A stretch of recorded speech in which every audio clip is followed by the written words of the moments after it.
Good morning, students. Today, I am going to tell you the correct use of will be and shall be in the form of simple future tense. प्यारे बच्चों, ध्यान देंगे। आज हमारा जो topic है बहुत ही महत्वपूर्ण है। हमारा टॉपिक है use of will be and shall be का प्रयोग। सबसे पहले जान लेते हैं कि जिन वाक्यों में विल बी और शैल बी का प्रयोग होता है उनमें मुख्य क्रिया का अभाव रहता है। हमने पहले से लिख रखा है these lack a main verb. जिन सेंटेंसेस में विल बी और शैल बी का प्रयोग होता है उसमें मेन वर्ब का अभाव होता है, मेन वर्ब उसमें नहीं होती है। पहला हमारा पॉइंट है विल बी। विल बी को ध्यान से सुनेंगे और समझेंगे इसका सही प्रयोग। Will be is used to refer to actions that will be happening in the future which the specific time is unknown. Hindi में इसको समझेंगे। Will be is used, will be का प्रयोग होता है टू रिफर, दर्शाने के लिए, टू एक्शंस यानी कार्यों को दर्शाने के लिए होता है, दैट विल बी हैपनिंग, ऐसे कार्य हमारे होते हैं इन द फ्यूचर, ऐसे कार्य जब भविष्य में होते हैं तो उनको दर्शाने के लिए जिन कार्यों का प्रयोग होता है विच the specific time is unknown, जिसमें एक मुख्य समय होता है। फ्यूचर टेंस यानी भविष्य काल में जो किसी भी कार्य को बताने के लिए एक मुख्य समय होता है वो अननोन होता है, मतलब उसमें मेंशन नहीं होता है, नहीं शामिल किया जाता है कि वो घटना या वो कार्य भविष्य में उस सही समय पर घटेगा। मतलब कहने का है कि फ्यूचर टेंस में जो हम प्लान बनाते हैं उसका टाइम फिक्स नहीं होता है, अननोन होता है। वो वस्तुएं उस समय पर हो भी सकती हैं और नहीं भी हो सकती हैं। वो हमारा सिर्फ एक प्लान होता है, योजना होती है। हमने इसका एग्जाम्पल दिया है Rohan will be in the class tomorrow. Rohan will B, Rohan होगा इन द क्लास, कक्षा में, टुमारो मीन्स कल। और बच्चों ये भी ध्यान रखेंगे कि फ्यूचर टेंस में क्या होता है, कल की अंग्रेजी टुमारो लिखी जाती है, यस्टरडे नहीं लिखी जाती है। यस्टरडे का प्रयोग जो होता है वो पास्ट टेंस में होता है। रोहन विल बी, रोहन होगा इन द क्लास, कक्षा में, टुमारो मीन्स कल, यानी रोहन होगा कक्षा में कल। ऐसे नहीं बोलेंगे। हमें सेंटेंस का पूरा भाव निकले तो हम हिंदी में बोलेंगे रोहन कल कक्षा में होगा, बट इंग्लिश का अपना एक रूल होता है तो उस रूल के हिसाब से हम बोलेंगे Rohan will be in the class tomorrow. अगला यूज हमारा है shall be. Shall be is used to make predictions और एक्सप्रेस इंटेंशंस। बच्चों ध्यान से इसको हिंदी में भाषा में समझेंगे।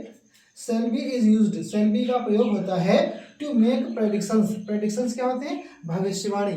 यानी हम शैल बी का जो प्रयोग करते हैं फ्यूचर टेंस में भविष्यवाणी करने के लिए करते हैं, और एक्सप्रेस इंटेंशंस अथवा अपने इरादों को, अपने उद्देश्यों को प्रकट करने के लिए हम फ्यूचर टेंस में शैल बी का प्रयोग करते हैं।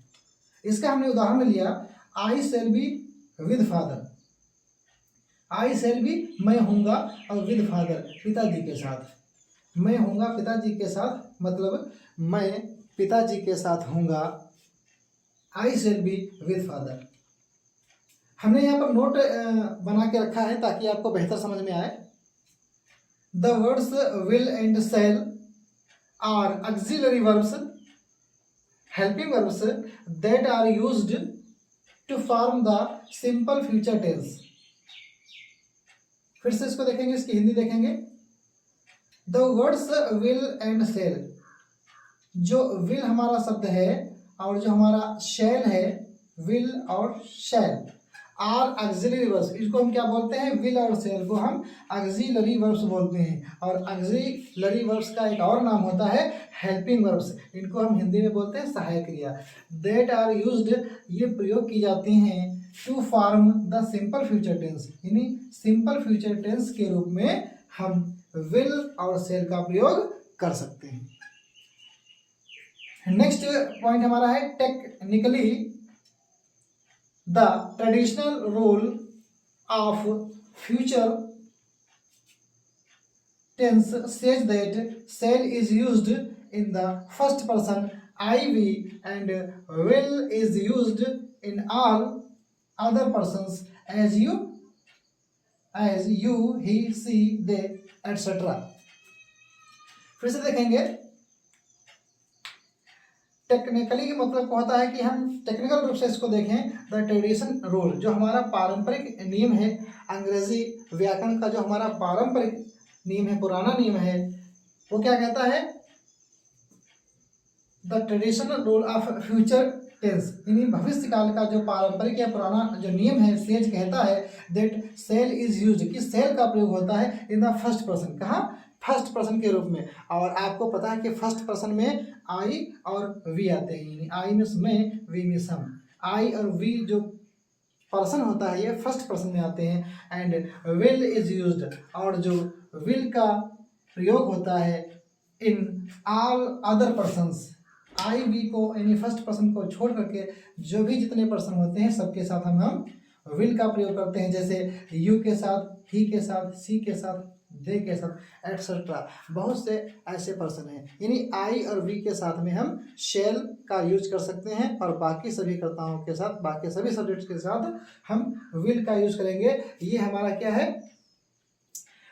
टेक्निकली ये जो ट्रेडिशनल लो है, इंग्लिश ग्रामर का पुराना नेम है, बट मॉडर्न इंग्लिश में हम आई और वी के साथ भी विल का यूज करते हैं, और वो भी सही माना जाता है। लेकिन हमें ये भी सीखना बहुत ज़रूरी है कि जो ट्रेडिशनल इंग्लिश है और जो हमारी मॉडर्न इंग्लिश है, दोनों में फ़र्क महसूस करना, जानना बेहद ज़रूरी है।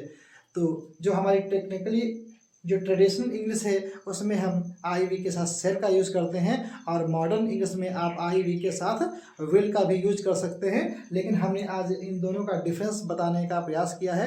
तो यहाँ पर हम ट्रेडिशनल इंग्लिश को लेकर चलते हैं, जो हमारा पुराना नियम है, पहले उसको सीखेंगे, फिर हम उसको मॉडर्न में सीख लेंगे।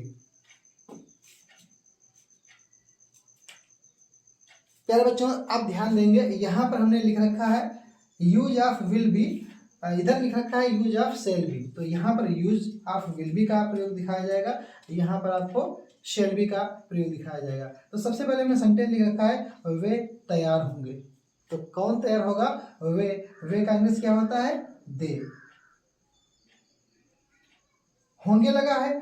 और एक मुख्य बात है कि जो सिंपल फ्यूचर टेंस में जिसमें विल बी और शेल बी का प्रयोग होता है, ऐसे वाक्यों की हिंदी में जो पहचान होती है, होगा, होगी, होंगे, होऊंगा, होंगी, होंगे, इस तरीके से वाक्य आते हैं।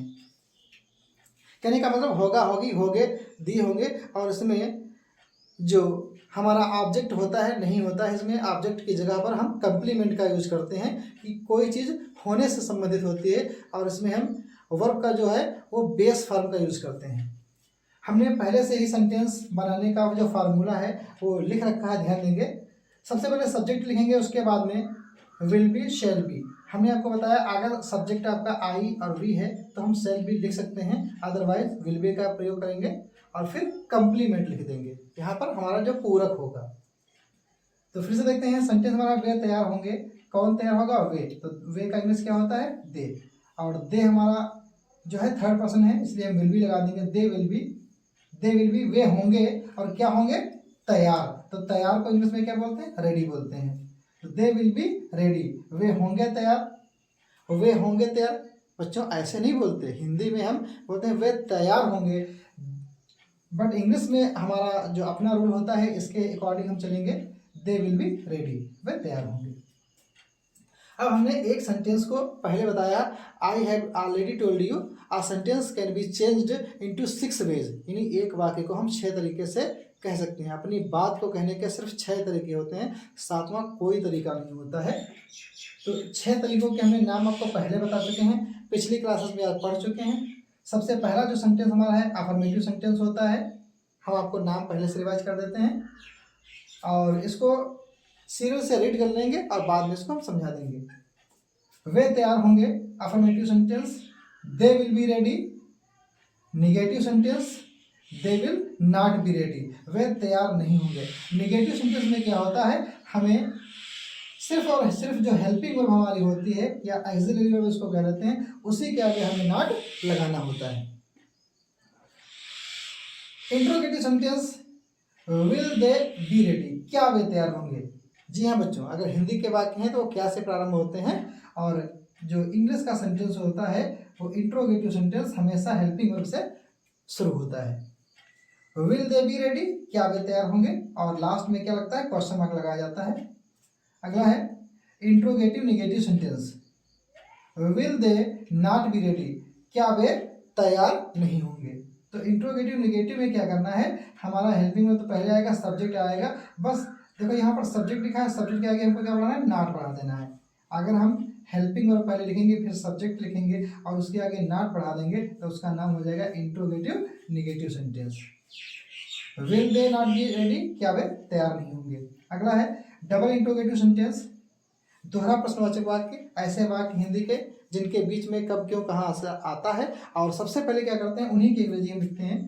तो वाई मीन्स क्यों होता है, विल दे बी रेडी, वे तैयार क्यों होंगे। Why will they be ready, वे तैयार क्यों होंगे। अगला है डबल इंट्रोगेटिव नेगेटिव सेंटेंस, इसमें क्या करना है, हमें सब्जेक्ट जो है उसके आगे नॉट बढ़ा देना है। Why will they not be ready, वे तैयार क्यों नहीं होंगे। Why will they not be ready, वे तैयार क्यों नहीं होंगे। तो इस तरीके से हमने एक ही सेंटेंस को 6 तरीके से बता दिया है। और अब देखते हैं use of shall be. Sentence हमारा है मैं भूखा रहूंगा। कौन भूखा रहेगा, मैं का इंग्लिश क्या होता है, आई, और आई है तो हम शैल बी का यूज कर देंगे क्योंकि हमारा फर्स्ट पर्सन है। और हमारा जो कंप्लीमेंट है, मैं क्या रहूंगा, भूखा, तो भूखा को क्या बोलते हैं, हंग्री, HUNGRY, हंग्री मीन्स भूखा होता है। मैं भूखा रहूंगा, आई शैल बी हंग्री। इधर देखो हमने बच्चों सबके नाम लिख रखे हैं, affirmative sentence, negative sentence, interrogative sentence, interrogative negative sentence, double interrogative sentence, double interrogative negative sentence. But इस साइड में हम क्या करेंगे, इनके ये नाम नहीं लिखेंगे, इनको हम नंबर वाइज सीखेंगे क्योंकि हमने आपको बताया है कि एक सेंटेंस को 6 तरीके से हम बदल सकते हैं, चेंज कर सकते हैं, इसीलिए हमने नंबर यहाँ डाल दिए हैं। आप इसी को अफर्मेटिव सेंटेंस को पहला नंबर मानिएगा, नेगेटिव का दूसरा, और इसी तरीके से क्रम आपके पड़े हुए हैं। समझ जाएंगे बच्चों, ठीक है, अच्छी बात है। अगला हमारा जो पहला सेंटेंस यानी अफर्मेटिव है, आई शैल बी हंग्री, मैं भूखा रहूंगा। Negative sentence, I shall not be hungry, मैं भूखा नहीं रहूंगा। Interrogative sentence, shall I be hungry, क्या मैं भूखा रहूंगा। Interrogative negative sentence, shall I not be hungry, क्या मैं भूखा नहीं रहूंगा। Double interrogative sentence, why shall I be hungry, मैं भूखा क्यों रहूंगा। Double interrogative negative sentence, why shall I not be hungry, मैं भूखा क्यों नहीं रहूंगा। तो इस वाले सेंटेंस को भी हमने 6 तरीके से बना दिया है इंग्लिश में, और इसकी जो मुख्य वाक्य था वो हमने एक हिंदी में लिखा है, बाकी सबको हमने इंग्लिश टू इंग्लिश ट्रांसलेट किया है क्योंकि आपको एग्जाम में इंग्लिश में ही लिखना होता है। अब अगर आप सभी को समझ में आ गया है तो आप लोगों के लिए हम विल बी और शैल बी का एक एक जो एग्जाम्पल है वो घर के लिए देते हैं, होमवर्क देते हैं। आप अगर इसको वॉच कर रहे हैं, अगर आपने इस क्लास को, इस वीडियो को पूरा देखा है तो हम आशा करते हैं कि आप इनके आंसर ज़रूर कमेंट में लिखें। तो आज का जो विल बी का जो विल बी पर आधारित जो सेंटेंस हमने दिया है गृह कार्य में, होमवर्क में, वो सेंटेंस है वह आज गाँव में होगा। जी बच्चों, वह आज गाँव में होगा, इसको इंग्लिश में बनाएंगे और कमेंट में लिख के भेजेंगे। और शैल बी में हमारा जो सेंटेंस है मैं पिताजी के साथ होऊंगा, इसको भी आप इंग्लिश में ट्रांसलेट करके कमेंट में भेजेंगे। तो अगर आपको अच्छा लगा है तो आप इसका स्क्रीनशॉट भी ले सकते हैं, इसको जूम करके, अगर ये साफ नहीं दिख रहा है आपके मोबाइल में तो इसको आप जूम करके और इसका वीडियो हम तो स्क्रीनशॉट ले सकते हैं और अच्छे तरीके से सीख सकते हैं। Thank you for watching this video और मिलते हैं नेक्स्ट क्लास में।